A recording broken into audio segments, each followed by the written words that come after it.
비가 추적추적 내리는 저녁이었습니다. 민수는 분식집 앞치마를 느슨하게 풀어 허리에 둘러맨 채 쓰레기 봉투를 들고 가게 뒷골목으로 향했죠. 장사가 끝나갈 무렵이라 시장은 한산했어요. 음식물 쓰레기통 앞에 다다르자 작은 움직임이 눈에 들어왔습니다. 누군가 쓰레기통을 뒤적이고 있었죠. 작은 키, 노란 우비를 뒤집어 쓴 아이였습니다. 민수는 잠시 걸음을 멈추고 지켜봤어요. 아이는 던져진 떡볶이 그릇을 찾아내 남은 양념을 손가락으로 긁어 입에 넣고 있었습니다. 마른 손가락, 얼룩진 옷, 그리고 움츠러든 어깨가 빗속에서 더욱 초라하게 보였죠. 저기요, 꼬마. 아이는 깜짝 놀라 뒤를 돌아봤습니다. 순간 민수의 가슴이 찌릿했어요. 그 눈빛이 왜 이리 익숙한 걸까요? 그저 배고픈 아이에게 느끼는 동정심일 뿐이라 생각했습니다. 민수는 쓰레기 봉투를 내려놓고 아이에게 다가갔죠. 밥 먹었니? 저기 내 가게인데 뭐 좀 줄까? 아이는 아무 말도 없이 민수를 바라봤어요. 경계심 가득한 눈빛이었죠. 민수는 잠시 망설이다 가게로 돌아갔습니다. 금세 어묵탕과 김밥을 싸서 돌아왔어요. 아이는 그 자리에 그대로 서 있었습니다. 이거라도 먹어. 비 오는데 여기서 뭐하니? 집은 어디야? 아이는 여전히 대답이 없었죠. 다만 민수가 내민 음식을 조심스레 받아들었습니다. 그리고는 고맙다는 인사도 없이 음식을 든 채 빗속으로 사라졌어요. 민수는 한참 동안 그 자리에 서서 아이가 사라진 방향을 바라봤습니다. 가슴 한구석이 묘하게 아려왔죠. 다음 날도 그 다음 날도 민수는 가게 뒤에서 그 아이를 발견했습니다. 항상 같은 시간, 같은 장소였어요. 민수는 매일 음식을 챙겨주었죠. 아이는 늘 말없이 받아먹고 사라졌습니다. 하루는 민수가 일찍 가게 문을 닫고 집으로 돌아가는 길이었어요. 시장 골목을 벗어나 큰 길로 나오는데 익숙한 노란 우비가 눈에 들어왔습니다. 아이는 버스 정류장 벤치에 웅크리고 있었죠. 민수는 걸음을 멈추고 아이를 지켜봤어요. 노숙자들이 모여있는 공원 근처였지만 아이는 그들과 어울리지 않고 혼자 있었습니다. 저 녀석 도대체 어디서 왔을까? 민수의 머릿속에는 7년 전 시장에서 사라진 아들 유찬이 스쳐 지나갔어요. 지금쯤이면 저 아이와 비슷한 나이겠죠. 민수는 고개를 흔들었습니다. 실종 당시 경찰서, 병원, 방송국까지 다 뒤졌지만 아들의 흔적은 찾을 수 없었어요. 아내는 그 충격으로 병을 얻어 세상을 떠났고 민수는 혼자 분식집을 운영하며 살아왔습니다. 다시는 그런 생각하지 말자. 민수는 쓰린 가슴을 부여잡고 발걸음을 돌렸어요. 비는 여전히 추적추적 내리고 있었습니다. 일주일이 지났어요. 매일같이 나타나던 아이가 보이지 않았습니다. 민수는 가게 뒷문을 열고 밖을 내다봤죠. 어제도 그제도 아이는 오지 않았어요. 이상하네. 무언가 걸리는 기분이었습니다. 민수는 가게 일을 마치자마자 시장 곳곳을 둘러보기 시작했죠. 아이를 찾아다녔어요. 슈퍼마켓 주인, 채소 가게 아줌마, 생선 파는 아저씨. 다들 고개를 저었습니다. 노란 우비를 입은 아이를 본 사람이 없었죠. 밤이 깊어갈 무렵 민수는 지친 발걸음으로 집으로 향했습니다. 그때였어요. 집 근처 골목길 쓰러져 있는 작은 형체를 발견했죠. 민수는 달려갔어요. 노란 우비를 입은 아이였습니다. 얼굴은 창백했고 이마는 뜨거웠어요. 이런 열이 심하게 나는구나. 민수는 망설임 없이 아이를 등에 업고 집으로 향했습니다. 작은 원룸이었지만 깨끗하게 정돈된 공간이었죠. 민수는 아이를 침대에 눕히고 물수건으로 이마를 닦아주었어요. 아이의 옷은 축축했고 손은 얼음장같이 차가웠습니다. 이제 괜찮아. 내가 있으니까. 민수는 아이의 옷을 갈아입히려다 멈칫했어요. 아이의 팔과 다리에는 멍이 여러 개 있었습니다. 손가락은 상처투성이었죠. 민수의 가슴이 아팠어요. 도대체 누가 이런 짓을. 아이는 간간히 신음을 내뱉으며 잠에서 깨어났습니다. 눈을 반쯤 뜨고 민수를 바라봤죠. 아저씨, 괜찮아. 아저씨 집이야. 배고프지? 뭐 먹을래? 아이는 고개를 살짝 끄덕였어요. 민수는 부엌으로 가서 죽을 끓였습니다. 나지막이 들려오는 아이의 목소리가 민수의 귀를 스쳤죠. 엄마, 엄마는 왜 날 버렸을까? 민수는 돌아서서 아이를 바라봤어요. 아이는 눈을 감은 채 중얼거리고 있었습니다. 가슴이 먹먹해지는 느낌이었죠. 민수는 죽을 들고 아이 곁으로 돌아와 조심스레 먹여주었어요. 너의 집은 어디니? 부모님은? 아이는 고개를 저었습니다. 없어요. 다 없어요. 민수는 더 묻지 않았어요. 아이가 편히 쉴 수 있도록 해주는 것이 먼저라고 생각했습니다. 죽을 다 먹인 후 아이는 다시 잠에 들었죠. 민수는 아이의 옷을 정리하다가 주머니에서 무언가를 발견했어요. 낡고 녹슨 목걸이였습니다. 민수는 목걸이를 들어 올렸죠. 중앙에 작은 펜던트가 달려 있었어요. 가슴이 쿵 내려앉았습니다. 그것은 민수가 7년 전 아들 유찬의 생일에 선물했던 것과 똑같은 디자인이었죠. 뒷면을 돌려보니 작게 새겨진 이름이 있었습니다. 유찬. 민수의 손이 떨려왔어요. 이럴 수가, 정말 이럴 수가 있을까요? 7년 전 시장에서 실종된 아들이 어떻게 이렇게 나타날 수 있을까요? 민수는 호흡을 가다듬으며 침대에 누워있는 아이의 얼굴을 자세히 살폈습니다. 분명 닮았어요. 그 눈매, 콧날, 입술 모양. 하지만 7년이란 세월이 지났으니 확신할 수 없었죠. 유찬아, 정말 너니? 민수의 목소리는 떨려왔습니다. 아이는 깊은 잠에 빠져 있었어요. 민수는 목걸이를 꼭 쥐고 밤을 지새웠습니다. 아침이 밝아오자 가장 먼저 경찰서로 향했죠. 실종 당시 담당했던 형사는 이미 다른 지역으로 발령이 났다고 했어요. 이봐요, 이게 7년 전 사건인데 지금 와서 무슨 증거가 있다는 거죠? 새로 담당한 형사의 목소리에는 의심이 가득했습니다. 민수는 목걸이를 내밀었어요.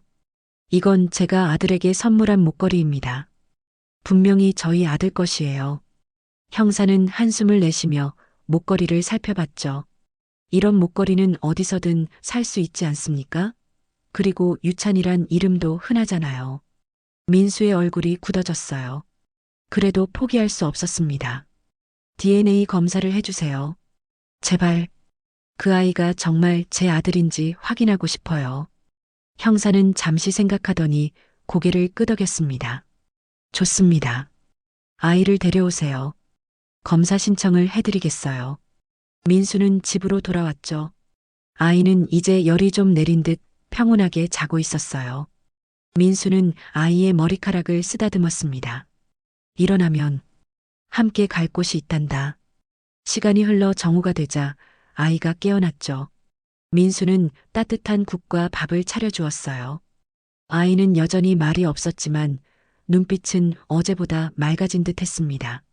저기, 너에게 물어볼 게 있어. 이 목걸이, 어디서 났니? 민수는 조심스럽게 목걸이를 내밀었죠. 아이는 놀란 듯 눈을 크게 떴어요. 그건 내 거예요. 주세요. 아이의 목소리에 다급함이 묻어났습니다. 민수는 목걸이를 건넸죠. 이 목걸이에 대해 기억나는 게 있니? 아이는 잠시 목걸이를 바라보았어요. 그리고 작은 목소리로 말했습니다. 엄마가 나한테 준 거예요. 아빠가 준 거니까 꼭 간직해라고. 민수의 심장이 빠르게 뛰기 시작했죠. 아내가 분명 그렇게 말했을 겁니다. 하지만 아직 섣불리 단정 지을 수는 없었어요. 오늘 우리 같이 병원에 가자. 내가 아픈지 검사도 하고. 아이는 고개를 끄덕였습니다. 민수와 아이는 함께 경찰서로 향했죠. DNA 검사를 위한 샘플을 채취하고 형사는 결과가 나오려면 시간이 걸릴 거라고 했어요. 빠르면 3일, 늦어도 일주일 내로 결과가 나올 겁니다. 형사의 말에 민수는 가슴이 답답해졌죠. 그 시간이 너무 길게 느껴졌어요. 하지만 기다릴 수밖에 없었습니다.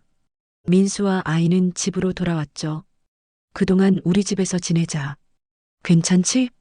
아이는 눈을 깜빡이며 고개를 끄덕였습니다. 민수는 아이에게 옷을 새로 사주었죠. 아이는 처음으로 해맑게 웃었어요. 그 웃음에 민수의 가슴이 따뜻해졌습니다. 일주일이 지났어요. 민수는 경찰서에서 연락을 기다리며 초조한 시간을 보냈습니다. 아이는 조금씩 민수에게 마음을 열기 시작했죠. 말은 많지 않았지만 가끔 소소한 이야기를 들려주었어요. 아저씨, 저는 고아원에 있었어요. 근데 싫어서 도망쳤죠. 민수는 놀라며 물었습니다. 고아원? 언제부터 있었니? 아이는 잠시 생각하더니 대답했어요.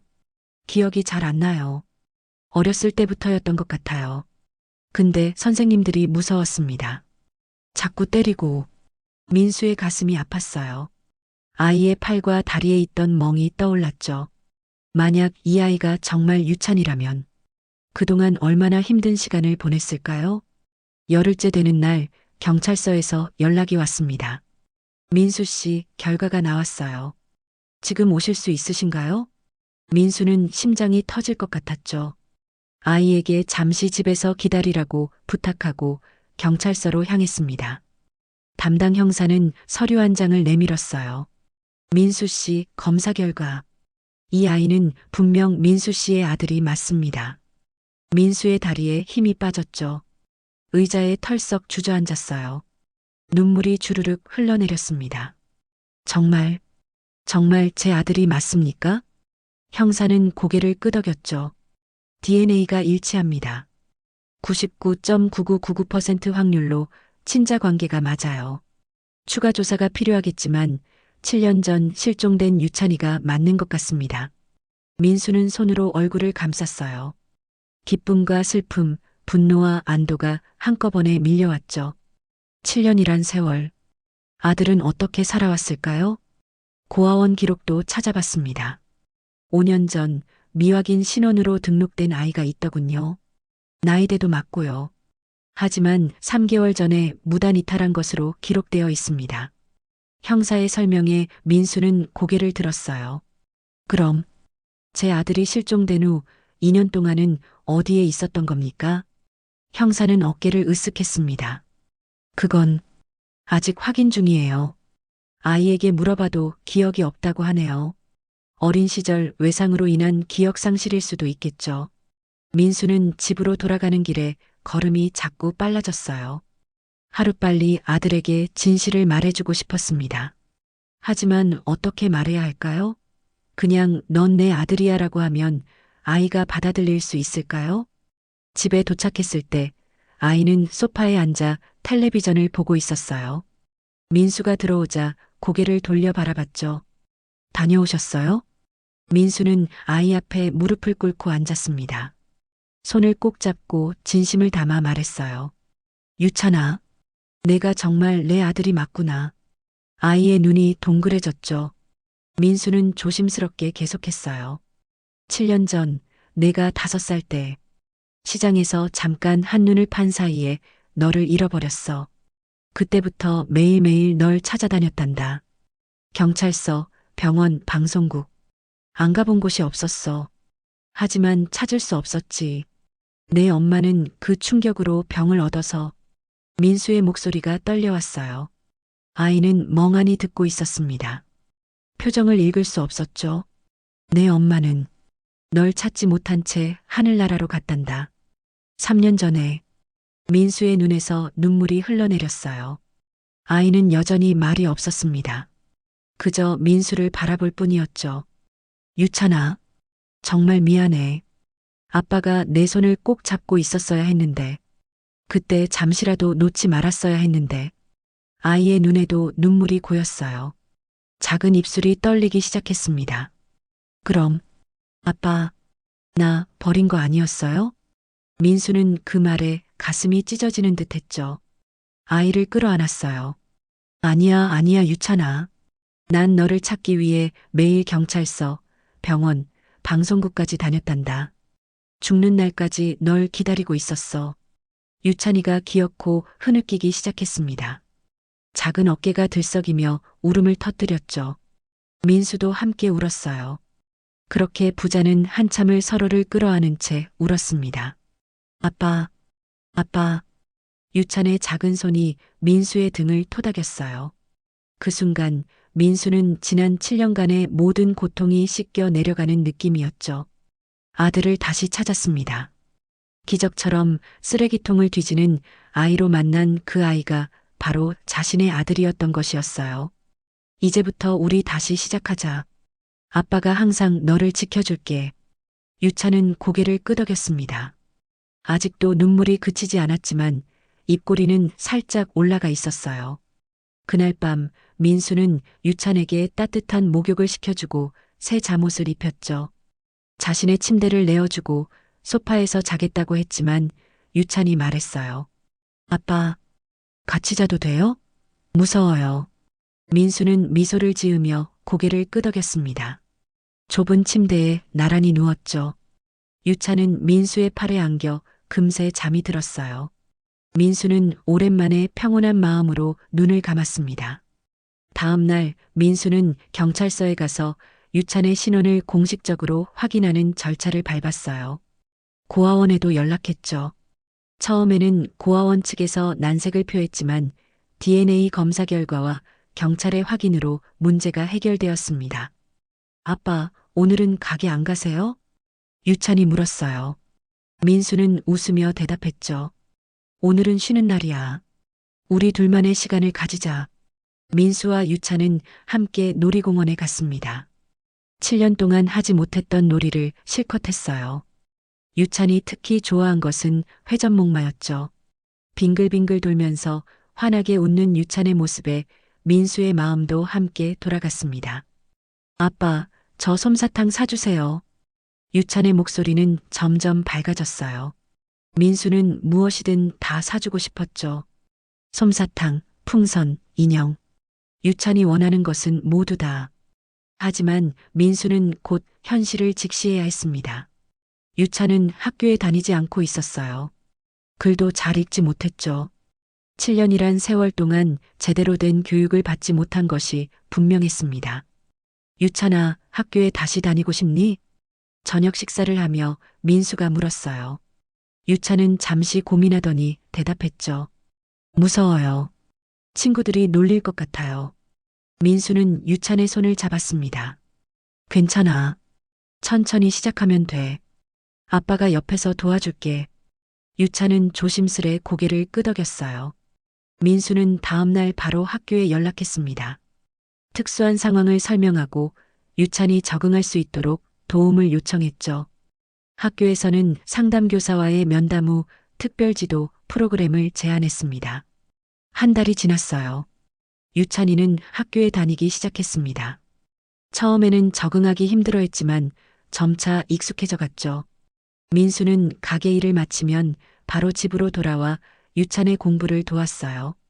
모르는 것이 너무 많았지만 유찬이는 배우려는 의지가 강했습니다. 아빠, 이거 맞아요? 유찬이 수학 문제집을 들고 물었죠. 민수는 웃으며 고개를 끄덕였어요. 맞아, 정말 잘했구나. 우리 유찬이 머리가 좋네. 유찬의 얼굴에 미소가 번졌습니다. 그런 모습을 볼 때마다 민수는 행복했죠. 하지만 가끔 유찬이 악몽에 시달리는 밤이 있었어요.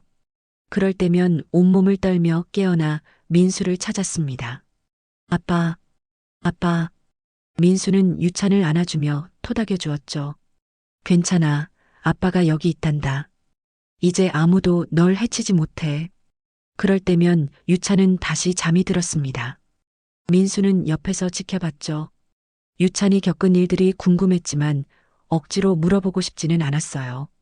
상처를 건드리는 것 같아 조심스러웠습니다. 언젠가 유찬이 스스로 이야기할 때까지 기다리기로 했죠. 민수는 심리 상담사를 찾아갔어요. 유찬의 상황을 설명하고 어떻게 도와주면 좋을지 조언을 구했습니다. 아이가 트라우마를 겪었을 가능성이 높아요. 억지로 기억을 떠올리게 하는 것보다는 지금 안전하다는 느낌을 주는 게 중요합니다. 그림 그리기나 놀이 치료가 도움이 될 수 있죠. 민수는 상담사의 조언대로 유찬에게 그림 도구를 사주었어요. 처음에는 단순한 낙서에 불과했지만 점차 유찬은 그림에 몰두하기 시작했습니다. 대부분 가족 그림이었죠. 남자와 여자, 그리고 작은 아이. 민수는 그것이 자신과 아내, 그리고 어린 유찬을 그린 것임을 알았어요. 이게 누구니? 민수가 묻자 유찬은 대답했죠. 아빠, 엄마, 그리고 저예요. 민수의 눈가가 촉촉해졌습니다. 유찬은 엄마의 얼굴을 기억하고 있었던 것이었죠. 민수는 서랍에서 가족 사진을 꺼내 유찬에게 보여주었어요. 이게 내 엄마란다. 유찬은 사진을 자세히 들여다봤습니다. 그리고 고개를 끄덕였죠. 기억나요. 조금. 그날 저녁 유찬은 처음으로 과거에 대해 이야기했어요. 단편적이고 흐릿한 기억이었지만 조금씩 말하기 시작했습니다. 누가 내 손을 잡고 데려갔어요. 무서웠죠. 울었는데 그 사람이 화를 냈어요. 민수는 가슴이 아팠지만 참고 들었어요. 그 다음에는 어두운 방에 있었습니다. 다른 아이들도 있었고요. 배가 고팠어요. 유찬의 기억은 거기서 끊겼죠. 민수는 유찬을 끌어안았어요. 누군가 유찬을 납치해서 인신매매를 했던 것 같았습니다.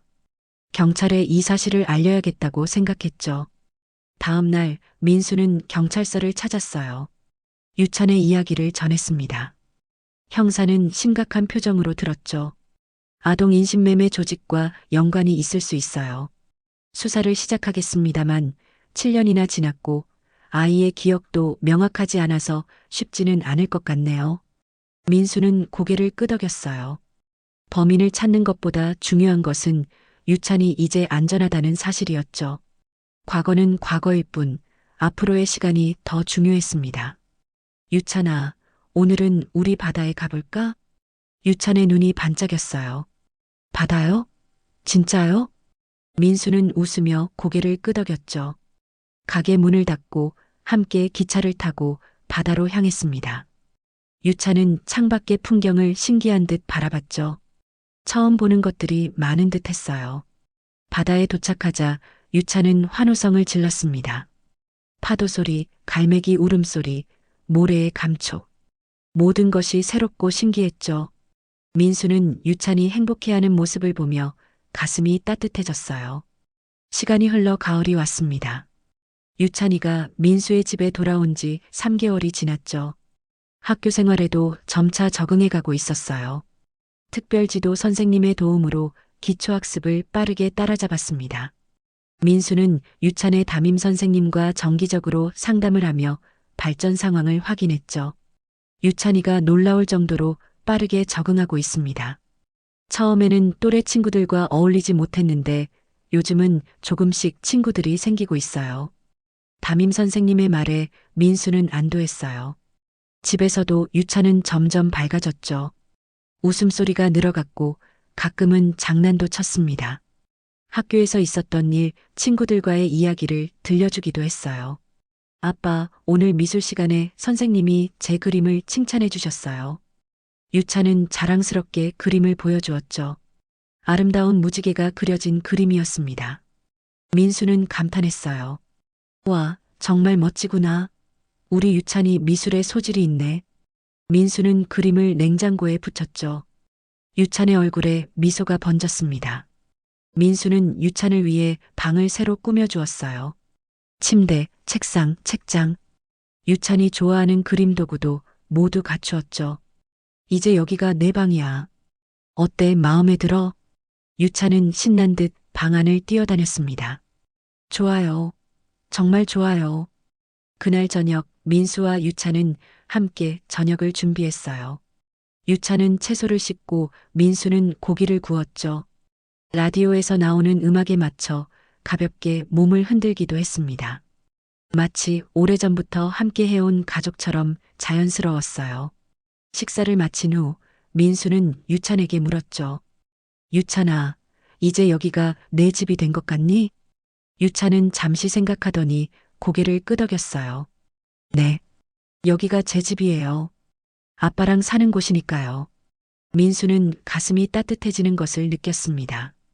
길고 어두운 터널을 지나 마침내 빛을 본 기분이었죠. 유찬이 돌아온 것은 기적이었어요.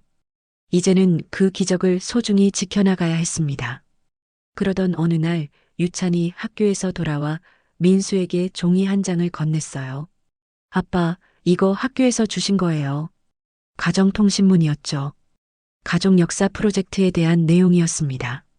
학생들이 자신의 가족 역사를 조사하고 발표하는 과제였어요. 이건 좀 어려울 수도 있겠네. 민수가 걱정스레 말했죠. 유찬이 겪은 상처를 다시 들추게 될까 염려되었어요. 하지만 유찬은 의외로 담담했습니다. 괜찮아요. 저는 잃어버렸다가 다시 만난 아빠 이야기를 할 거예요. 민수는 놀랐어요. 유찬의 눈빛은 결연했죠. 정말? 그래도 괜찮겠니? 유찬은 고개를 끄덕였습니다. 네. 선생님이 말씀하셨어요. 슬픈 이야기도 우리 역사의 일부라고요. 제가 아빠를 다시 만난 건 행복한 일이잖아요. 민수는 유찬을 끌어안았어요. 아들이 자신의 과거를 직면하고 받아들이기 시작한 것 같았죠. 민수는 유찬이 프로젝트를 준비하는 것을 도왔습니다. 예전 사진들을 찾아보고 유찬이 어렸을 때 이야기도 들려주었어요. 아빠, 엄마는 어떤 사람이었어요? 유찬이 물었죠. 민수는 아내를 떠올리며 미소 지었습니다. 내 엄마는 정말 따뜻한 사람이었어. 항상 웃음이 가득했고 노래 부르는 걸 좋아했지. 내가 태어났을 때 정말 행복해 했단다. 유찬은 엄마의 사진을 손가락으로 쓰다듬었어요. 기억나요. 엄마 목소리가 기억나요. 민수와 유찬은 그날 밤 늦게까지 이야기를 나눴죠. 민수는 나중에 유찬이 잠든 후에도 오랫동안 깨어 있었습니다. 아들이 돌아온 것이 꿈만 같았어요. 7년이란 세월. 그동안 유찬이 얼마나 힘들었을지 생각만 해도 가슴이 아팠죠. 가을이 깊어가는 어느 날이었습니다. 유찬이 학교에서 돌아와 민수에게 작은 노트를 건넸어요. 아빠, 이거 드릴게요. 민수는 의아한 표정으로 노트를 받아들었죠. 낡은 일기장이었습니다. 표지에는 엄마에게라고 적혀 있었어요. 이게 뭐니? 유찬은 조금 부끄러운 듯 고개를 숙였습니다. 이건 엄마한테 쓰던 일기예요. 민수는 조심스레 일기장을 펼쳤어요. 서툰 글씨로 적힌 문장들이 눈에 들어왔죠. 엄마, 오늘도 아빠를 못 찾았어요. 하지만 포기하지 않을 거예요. 꼭 찾을 거예요. 민수의 눈가가 뜨거워졌습니다. 페이지를 넘기자 유찬이 그린 그림들이 나왔어요. 대부분 남자의 얼굴이었죠. 다양한 표정, 다양한 모습의 남자 얼굴들. 그리고 각 그림 아래에는 우리 아빠라는 글씨가 적혀 있었습니다. 유찬아, 이게, 유찬은 부끄러운 듯 말했어요. 고아원에 있을 때 아빠 얼굴이 기억나지 않아서 매일 다른 얼굴을 그려봤어요. 언젠가 길에서 아빠를 만나면 알아볼 수 있게요. 민수는 일기장을 보며 놀라움을 감출 수 없었죠. 마지막 페이지에는 단 한 문장이 또박또박 적혀 있었습니다. 내가 꼭 아빠를 찾아낼 거야. 민수는 일기장을 가슴에 안았어요. 목이 메어 말이 나오지 않았죠. 유찬은 민수 곁으로 다가와 어깨에 머리를 기대었습니다. 결국 찾았어요, 아빠. 제가 아빠를 찾은 거예요. 민수는 유찬을 꼭 끌어안았어요. 아들이 그동안 그렇게 자신을 찾고 있었다니. 민수가 유찬을 찾았다고 생각했는데 사실은 유찬이 민수를 찾아낸 것이었죠. 유찬아, 어떻게 그렇게... 유찬은 조용히 말했습니다. 목걸이요. 엄마가 주신 목걸이에 아빠가 분식집을 하신다고 적혀 있었어요. 그래서 시장마다 다니면서 찾아봤죠. 민수는 깜짝 놀랐어요. 아내가 유찬에게 그런 정보를 남겨두었다니. 그제서야 민수는 모든 것이 이해되었죠. 우연히 쓰레기통을 뒤지는 아이를 만난 것이 아니었습니다. 유찬이 의도적으로 민수의 가게 근처에서 기다리고 있었던 거였어요. 근데 왜 바로 말하지 않았니? 민수가 물었죠. 유찬은 고개를 숙였습니다. 무서웠어요. 아빠가 저를 버렸다고 생각했거든요. 그래도 한번 보고 싶었어요. 민수의 눈에서 눈물이 흘러내렸죠. 얼마나 큰 오해였는지, 그리고 유찬이 얼마나 용기를 내어 자신을 찾아왔는지 감격스러웠습니다. 이제는 정말 알았구나. 아빠가 널 버린 게 아니란 걸. 유찬은 고개를 끄덕였어요. 네, 이제 알아요. 아빠가 저를 버린 게 아니라는 걸요. 민수는 유찬의 머리를 쓰다듬었죠. 이제는 진정한 새 출발이었습니다. 과거의 오해와 상처를 모두 딛고 앞으로 나아갈 때였어요. 유찬아, 우리 새 집으로 이사 갈까? 더 넓은 곳으로. 내 방도 더 크게 만들고. 유찬의 눈이 반짝였죠. 정말요? 그럼 학교도 옮겨야 해요? 민수는 고개를 저었습니다. 아니, 지금 학교 근처로 알아볼게. 너도 이제 친구들이 생겼잖아. 유찬은 기쁜 듯 미소를 지었어요. 민수는 유찬의 손을 꼭 쥐었죠. 7년이란 세월을 떨어져 있었지만 이제 앞으로의 시간은 더 소중했습니다. 잃어버렸던 시간만큼 앞으로의 순간들을 더 값지게 만들어야 했어요. 창밖으로 노을이 지고 있었습니다. 민수와 유찬은 창가에 나란히 서서 석양을 바라봤죠. 더는 쓰레기통을 뒤지지 않아도 되고 더는 찾아 헤매지 않아도 됐어요. 이제 그들에게는 서로가 있었으니까요. 아빠, 정말 행복해요. 유찬이 작은 목소리로 말했습니다. 민수는 유찬의 어깨를 감싸 안았죠. 나도 행복하단다, 유찬아. 내가 돌아와서. 노을빛처럼 따뜻한 미소가 두 사람의 얼굴에 번졌어요.